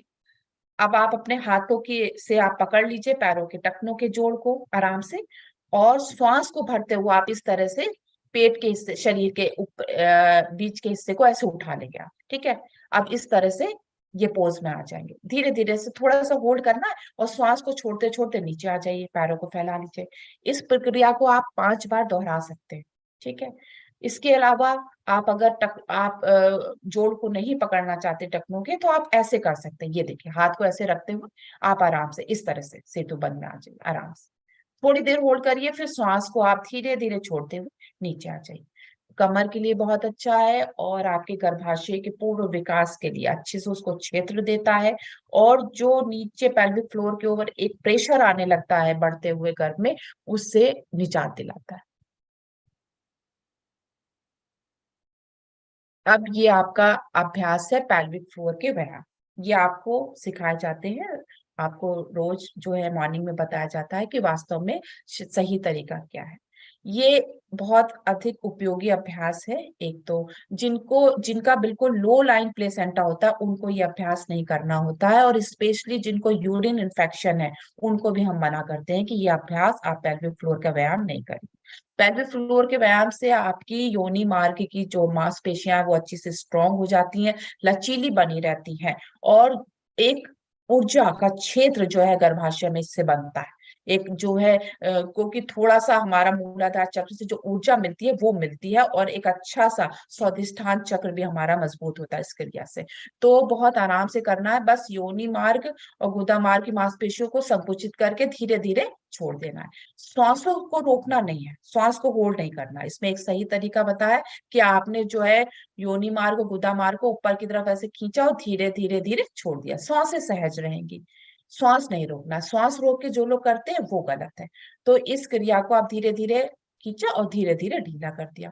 तो इस तरह से जो बढ़ती उम्र में भी बार बार यूरिन आ जाने की समस्या हो जाती है, तो वो ठीक होने लगती है। और प्रसव के बाद भी जो है आपकी वहां की योनि मार्ग की जो मांसपेशियां हैं, पूर्व पूर्व स्थिति में आराम से आ जाती हैं। प्रसव के बाद भी आप इस क्रिया को आराम से शुरू कर दीजिए, जितनी जल्दी से जल्दी शुरू कर सकते हैं। इसको आप लेट के, बैठ के, खड़े होके, तीनों तरह से कर सकते हैं, बहुत आराम से। बस आराम से योनि मार्ग, गुदा मार्ग को बस ऊपर की तरफ जैसे यूरिन रोकते हैं, बस थोड़ा सा होल्ड किया, फिर धीरे धीरे छोड़ दिया।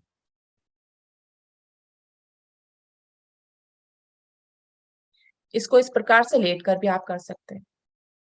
अब सारे आसनों के बाद जो है, सबसे बाद में आप लोगों को जो कराया जाता है, शवासन कराया जाता है। ये पूरे शिथिलीकरण का अभ्यास है आपके पूरे शरीर के लिए।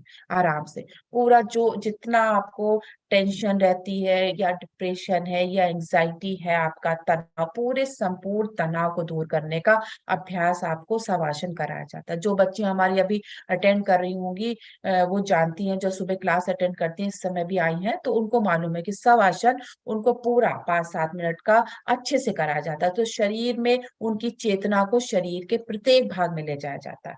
पैरों के उंगलियों में, तलवे, पंजे में उनको शिथिल शांत करते हैं, घुटनों को, जंघा त्वचा को, उनके पेल्विक फ्लोर को, पीठ को, पेट को, पूरे शरीर में ऊपर तक, हाथ पैर सारे मस्तिष्क तक लाकर पूरे चेहरे को शांत, तनाव मुक्त कराकर फिर उसके साथ शिशु के साथ वो संवाद करते हैं, अफर्मेशन करते हैं, अपने लिए संकल्प करते हैं और फिर आराम से उठते हैं। तो ये बहुत अच्छा क्रिया कराई जाती है, इसके बड़े लाभ हैं। नींद बहुत अच्छी आती है, किसी तरह का भी तनाव है दूर हो जाता है। अगर किसी का हाई ब्लड प्रेशर है तो वो भी संतुलित होने लगता है। अवसाद की जिनको समस्या है वो दूर हो जाती है, शारीरिक और मानसिक पूर्ण रूप से संतुलन आने लगता है। तो सब आसन आप सबके लिए बहुत ही उपयोगी।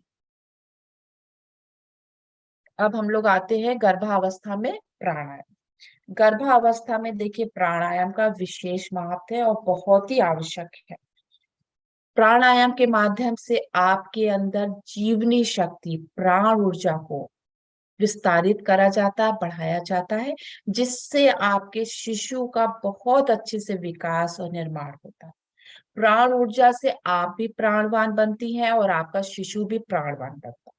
प्राण ही जो है जीवन है हमारा, ये जो जीवन चल रहा है, जो हम बोल रहे हैं, कार्य कर रहे हैं, क्रिया चल रहे हैं, आपके जीवन में आपके मस्तिष्क के द्वारा, आपके विचारों के द्वारा, भावनाओं के द्वारा, शरीर के द्वारा जितनी क्रियाएं होती हैं, सबको संचालित करने वाली जो शक्ति है वो प्राण है।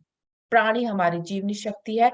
तो उसी के माध्यम से हम सब करते हैं। तो प्राणायाम के प्राणों की ऊर्जा की बहुत अधिक आवश्यकता होती है गर्भावस्था में।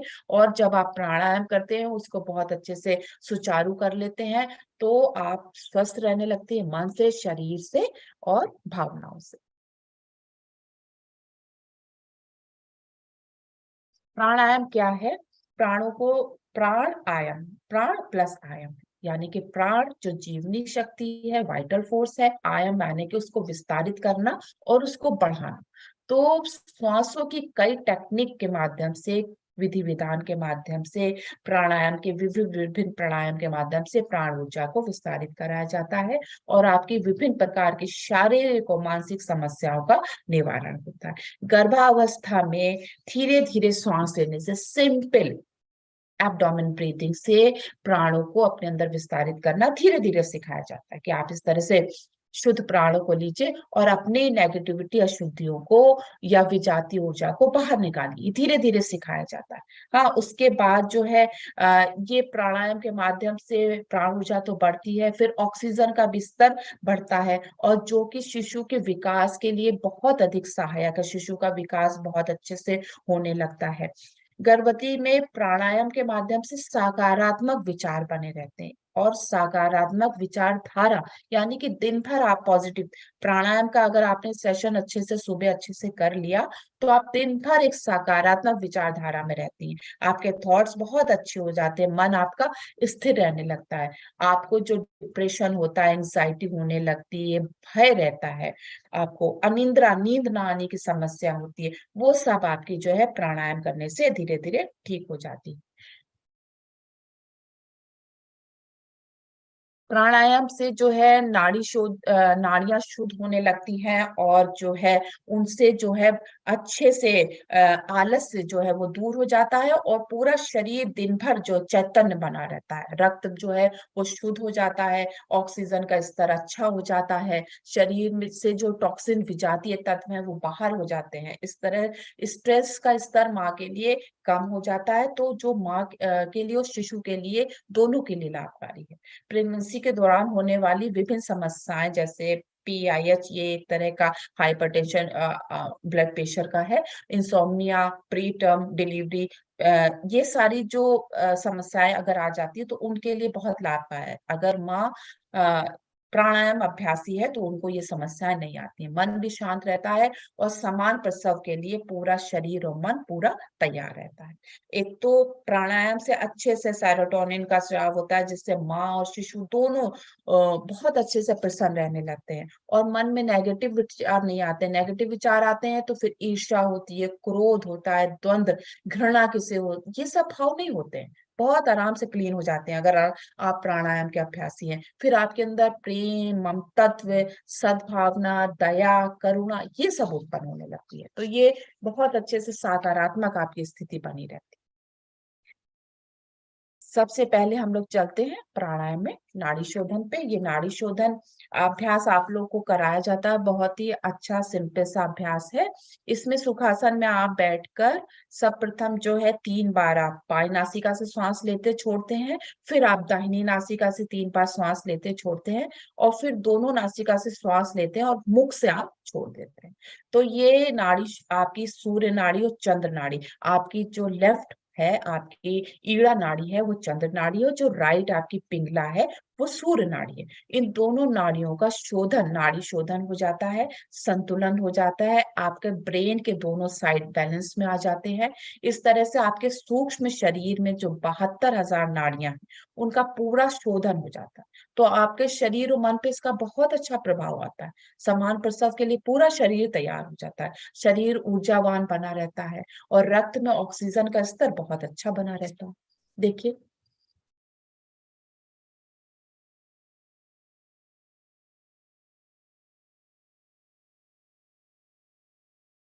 आराम से आप बैठ जाएंगे। देखिए, सुखासन में आराम से बैठ जाते हैं, पलथी लगा के आराम से।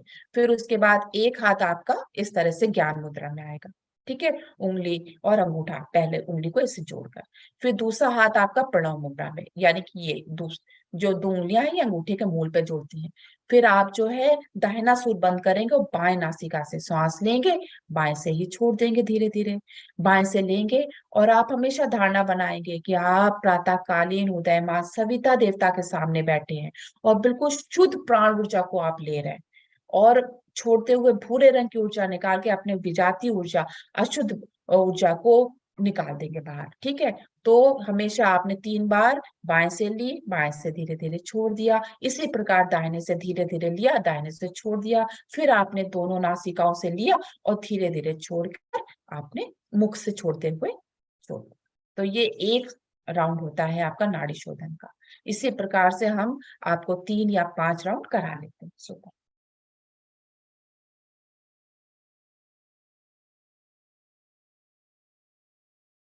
दूसरा आपका जो प्राणायाम है वो है अनुलोम विलोम। अनुलोम विलोम में भी आप करते हैं तो इसी तरह से नाड़ी शोधनी की तरह है। उसमें आप जो है बाईं नासिका से श्वास लेते हैं और धीरे धीरे दाहिने से छोड़ देते हैं, फिर दाहिना नासिका से आप लेते हैं और धीरे धीरे बाईं नासिका से छोड़ देते हैं।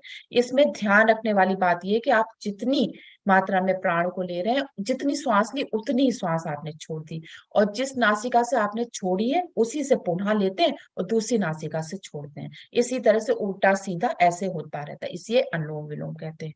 इससे आपकी सारी नाड़ियां शुद्ध होती हैं और आपका नर्वस सिस्टम अच्छा हो जाता है, आपका बहुत अच्छे से मन संतुलित होने लगता है, और बहुत तरह के इसके लाभ रहते हैं।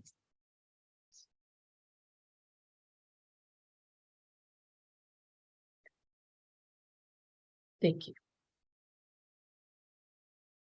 बहुत आराम से आपके अनुलोम विलोम से आपकी सूर्य नाड़ी चंद्र नाड़ी बैलेंस हो जाती है, आपका जो ब्लड प्रेशर है वो संतुलित रहने लगता है आराम से।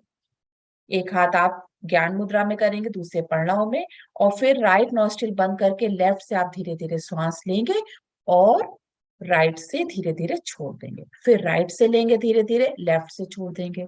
लेफ्ट से आपने धीरे धीरे श्वास ली, राइट से छोड़ दी, धीरे धीरे करते हैं बहुत आराम से। और इसको कम से कम 2 मिनट, 3 मिनट, 5 मिनट, और धीरे धीरे आप इसको 10-15 मिनट तक कर सकते हैं। बहुत अच्छे इसके लाभ होते हैं।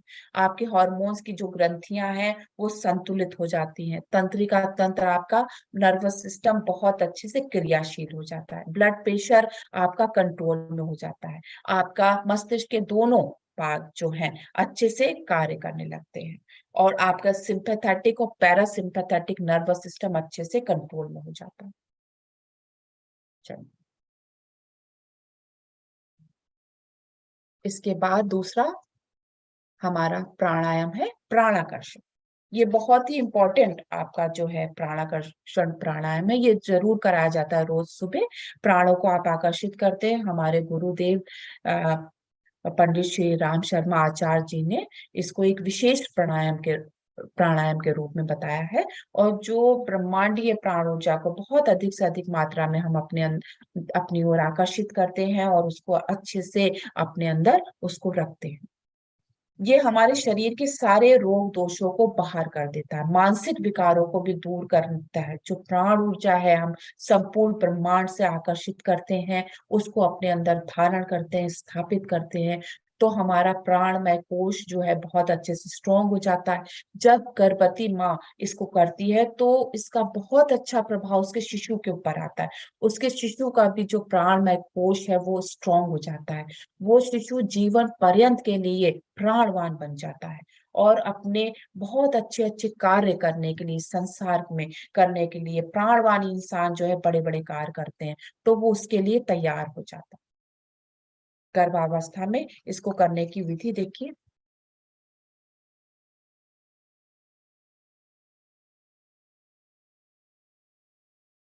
बहुत आराम से आप सुखासन में बैठ जाएंगे, दोनों हाथों को ज्ञान मुद्रा में करके आप इस तरह से रख लेंगे। ठीक है। और आप अनुभूति करेंगे कि आप नासिका से श्वास ले रहे हैं और संपूर्ण ब्रह्मांड से श्वेत रंग के छोटे छोटे कण, कण के रूप में, पुंज के रूप में होते हैं प्राण, और इनको आप आकर्षित कर रहे हैं, अपने अंदर धारण कर रहे हैं और धीरे धीरे छोड़ते हुए भूरे रंग की ऊर्जा निकाल देते हैं। ये आपकी विजातीय कल्मश, कषाय, विकार बाहर आ जाते हैं। आपको फिर खूब अच्छे से प्राणों को आकर्षित करते हैं और धीरे धीरे भूरे रंग की ऊर्जा को निकाल देते हैं। फिर अनुभूति भाव ये बनाते हैं कि आपका पूरा शरीर श्वास ले रहा है, पूरा शरीर। जैसे नासिका से आप श्वास ले रहे हैं, वैसे आपका एक एक रोम रोम, कण कण श्वास ले रहा है। आपका शिशु भी इसी प्रकार से कर रहा है और ब्रह्मांड से दिव्य महाप्राणों को आप अपने अंदर धारण कर रहे हैं, आकर्षित कर रहे हैं, स्थापित कर रहे हैं और खूब प्राणवान ऊर्जावान आप बन रहे हैं, पूर्ण स्वस्थ आप शरीर से और मन से। इस तरह से सारे विकार निकल जाते हैं और जो है आपके शिशु के अंदर बहुत अच्छे अच्छे सकारात्मक गुण, जैसे धैर्यवान आपका शिशु हो जाता है, उसके अंदर स्थिरता आती है, दृढ़ता आती है, शिशु के अंदर एकाग्रता का गुण आ जाता है, प्रखरता और प्रतिभावान आपका शिशु प्रतिभावान बनने लगता है इस प्राणायाम के माध्यम से। तो इसके बहुत अच्छे प्रभाव सुबह सुबह के सेशन में आपको ये कराया जाता है अच्छे से। अब नेक्स्ट इसके बाद का प्राणायाम है आपका भ्रामरी। भ्रामरी प्राणायाम भी बहुत अच्छा है आपके गर्भावस्था में। ये आपके मस्तिष्क को संतुलित करता है और जो है ये नींद ना आने की समस्या को ठीक करता है, हाई बीपी को, सकारात्मक विचारधारा को बना के रखता है, हैप्पी हॉर्मोन्स बहुत अच्छे से रहते हैं, अल्फा तरंगे आपके मस्तिष्क में लंबे समय तक बनी रहती हैं, जो आपको संतुलित बना के रखती है, आपको प्रसन्नचित रखती हैं बहुत अच्छे से। अगर किसी को कान में पीड़ा है, अगर किसी को इन्फेक्शन है, तो उनको हम मना करते हैं भ्रामरी आप मत करिए। और अगर किसी भी तरह का दर्द रहता है बहुत ज्यादा, तो उनको भी मना कर देते हैं। बाकी सब लोग कर सकते हैं। आराम से देखिए, सीधे बैठना होता है। पिट्यूटरी ग्लैंड आपका इसमें अच्छे से संतुलित हो जाता है, जिससे आपके हार्मोन की सारी ग्रंथियां, क्योंकि ये मास्टर चक्र है, मास्टर ग्रंथि है, तो जब ये संतुलित होती है तो आपके शरीर की सारी हार्मोन्स की ग्रंथियां संतुलित हो जाती है बहुत अच्छे से। अब देखिए आप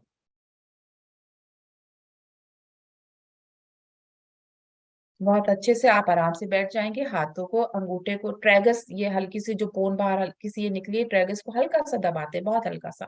कान को बंद करते, उंगलियों को इस प्रकार आप रख लिया और श्वास लेके भ्रमर जैसे, जैसे इसका नाम है भ्रामरी प्राणायाम, तो भ्रमर, भौरे जैसा, भौरा जब पुष्प के ऊपर ऐसे घूमता है तो उसकी आवाज इस तरह की होती है ना, ऐसी आवाज निकालनी होती है, होठों को बंद करके गले से। और जब आप ये ध्वनि निकाल रहे हो तो इसकी वाइब्रेशन, इसकी तरंगों को मस्तिष्क में अनुभूति करते हैं, ब्रेन में, कि वहां पर घूम रही हैं ये तरंगे, तो इससे मस्तिष्क में पूर्ण शांति होती है।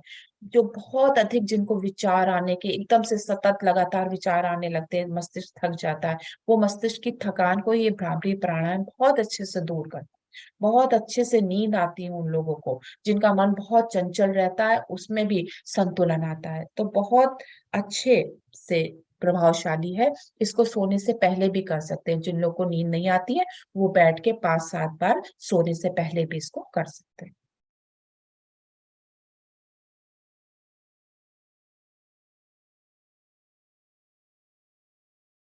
अब देखिए, हम लोग आते हैं गर्भावस्था में ध्यान। गर्भावस्था में ध्यान का विशेष महत्व है और बहुत ही आवश्यक है। बहुत सी बच्चियां हमारे योग में सुबह ऐसे आते हैं जो लोग सिर्फ ध्यान करते हैं, ध्यान धारणा का अभ्यास करते हैं, बहुत बहुत सारी चीजें नहीं करते हैं, लेकिन सिर्फ ध्यान धारणा के अभ्यास भी बहुत ही आवश्यक है। ध्यान धारणा के अभ्यास से वो अपने अंदर और शिशु के अंदर सद गुणों को, सद प्रवृत्तियों को बढ़ाती हैं, अपने आप को भी आदर्शवान बनाती है, शिशु को भी आदर्शवान बना सकती है। अच्छी संतान को गर्भावस्था में ध्यान धारणा के अभ्यास से गढ़ा जा सकता है।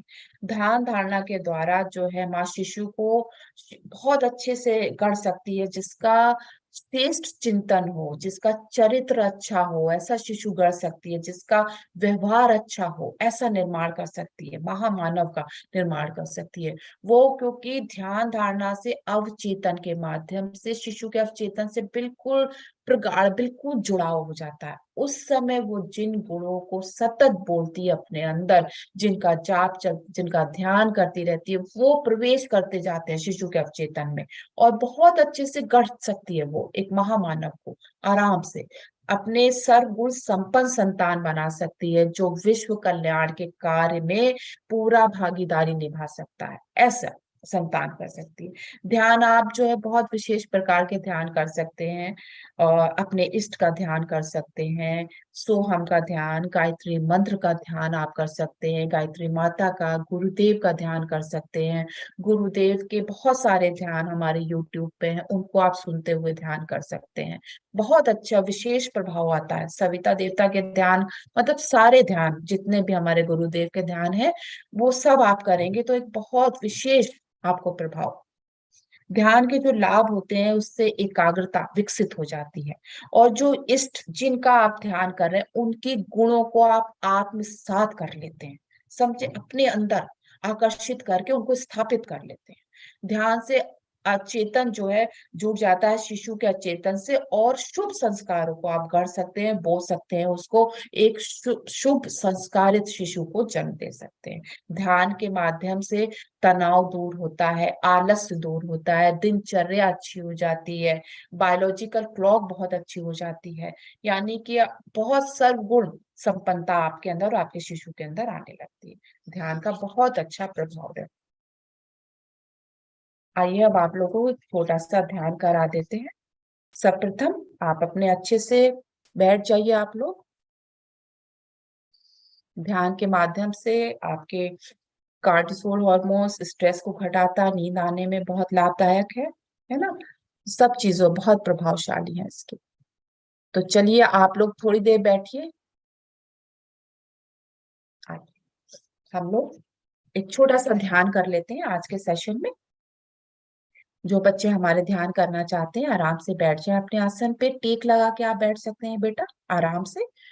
हाँ, और सुखासन में बैठ सकते हैं पलथी लगाकर, जिनको उसमें कष्ट हो पैर फैला के भी बैठ सकते हैं, कुर्सी पे भी बैठ सकते हैं आप, जो लोग कुर्सी पे बैठे हैं उस पे भी बैठिए, पैर के नीचे कोई आसन रख लीजिएगा। कमर और गर्दन को सीधे रखते हुए आप दोनों हाथों को अपने गोद में रख लीजिए, और आंखों को बंद करके सबसे पहले एक गहरी सांस लीजिए, शिथिलीकरण में आ जाइए, तनाव से मुक्त करिए अपने आप को, गहरी सांस लीजिए और छोड़ते हुए तनाव को बाहर निकाल दीजिए। पुनः गहरी लंबी सांस लीजिए, श्वेत रंग की और भूरे रंग की छोड़ते हुए अपना सारा शारीरिक तनाव बाहर निकाल दीजिए। पुनः धीरे धीरे लंबी गहरी सांस लीजिए बेटा, और धीरे धीरे छोड़ते हुए सारा मानसिक तनाव बाहर निकाल दीजिए।